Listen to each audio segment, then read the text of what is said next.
When you have a backyard pool at your house, it's a wonderful way to entertain friends and family, but it can also cause some sticky situations. Steel Advice columnist Mary Ann Wellener is here with questions about backyard pool and barbecue etiquette. Good morning. Good morning. Okay, so this question I think is something that a lot of people may want the answer to. So maybe you're going to a coworker's pool party or someone that you're just meeting for the first time. Do you have to dress appropriately? If you're getting in the pool, do you have to change what you're going to wear based on that?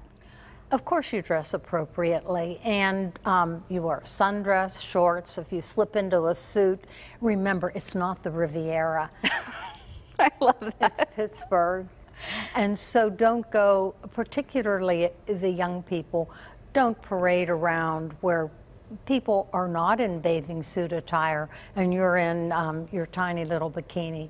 Wear a sundress, your shorts, or stay in the pool, I guess.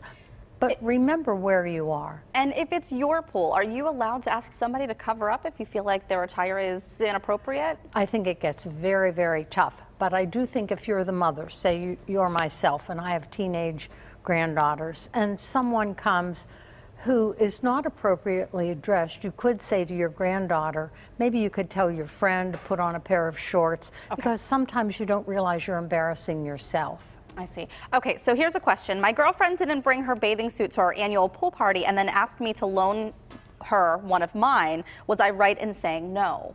I think you were right. I think your girlfriend has to sit this one out. I think if you forget your suit, if you're 10 years old and it's your son's friends, you can say, well, let's see what you look like. We may have a suit for you. We may have trunks. But to ask a friend to borrow a bathing suit, she's going to have to pass on this one. Okay, my sister says her 3-year-old is potty trained and he refuses to wear a swim diaper. Should I insist that he wears one if he goes in my pool? You know, I interviewed people for this, and yesterday I spoke with a mother whose 3-year-old is potty trained. And she said, I would pass on the party. I don't want to go backwards. And to have him wear a swim diaper, we would be going backward.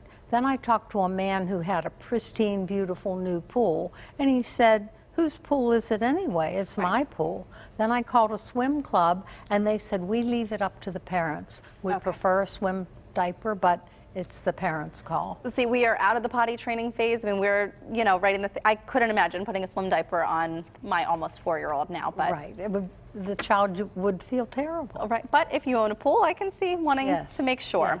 Yes. We had a 7th grade swim birthday party for our son. I found out one of the boys couldn't swim, and this person made them sit out in the shallow end. Now his mother is angry I wouldn't let him in the shallow end of the pool, or out of the shallow end of the pool, excuse me. I think what a huge responsibility to have 7th grade boys horse playing, having fun, and you find out one of them can't swim. It's too much of a responsibility because the other kids don't know he can't swim. So they can horse play. It looks like it's easy. He gets in over his head. You're the only lifeguard parent there. I think it's not a bad idea to say you can't swim. You're going to sit out right now. It's safety. It's a big deal. My daughter swam at a neighbor's pool and then got an eye infection. Should I tell the neighbor I think she got it from her pool? I think you could tell the neighbor your daughter has an eye infection. Could I have a list of the chemicals you put in your pool, because she may have an allergy. We're not sure what it is. And so that way it kind of doesn't say you have a dirty pool, but you let her know that we did pick something up in your pool. But it could be an allergy to the chemicals. That's a smart way around it. I like that. Why would a family show up for a swim afternoon without sunscreen, towels, or a change of clothes? We talked about this before. It's all about communication. If you invite the family, you tell them this is what you'll have to bring, and you can have some goggles yourself and some things like that, but tell them. They probably had no comprehension about what was expected. Okay, well, let's move out to the cookout answer or questions. Right. What do you say when a guest asks to use your kitchen to make a special dish for your cookout? You say no. It's just not, flat out no. No, it's not a cooking class, and someone can monopolize your kitchen. Oh, yeah. And you don't want that. Even though it's a casual party, the hostess has to be very organized, and you don't want someone starting to take over your kitchen. Okay, at a backyard party in 90-degree weather, is it rude to go inside the party house and sit down to cool off? No, it's not rude. However, what is rude is if you start to invite other people to come in with you. It's hot, it's July, it's a backyard party, it's an outdoor party. So if you're going to pass out or something, certainly come in and sit down, but don't bring the party inside. Okay, just do it casually Yes, by yourself, absolutely. quietly.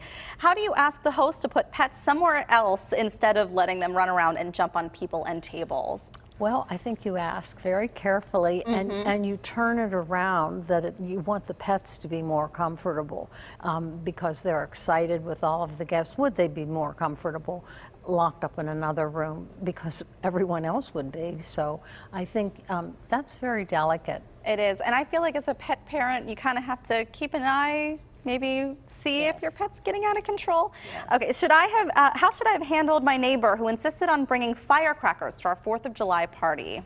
Oh, that's such a touchy question. I think if you don't want firecrackers because they frighten your pets, they can land on your roof, there can be an accident, you tell the person. If they just steamroll you and do it anyway or do it surreptitiously, then they don't come back next year. Okay, here, let's ask one last question. When storms move in and you're outside barbecuing, clean the garage and host the cookout there, what do you do?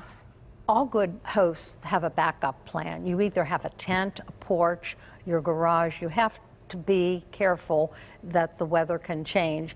And to bring everything inside with ribs and corn and drinks in ice buckets, it can be a huge mess. So there's nothing wrong with pulling it in the garage, putting it on the porch, or having a tent. Okay, good advice as always. Thank you so much for joining us this morning. And that's all our time with Mary Ann today, but you can get more of Mary Ann's Steele advice by emailing her your questions at getsteeladvice@gmail.com. And of course, for watching for her here as a regular PTL contributor. Thanks so much for being here.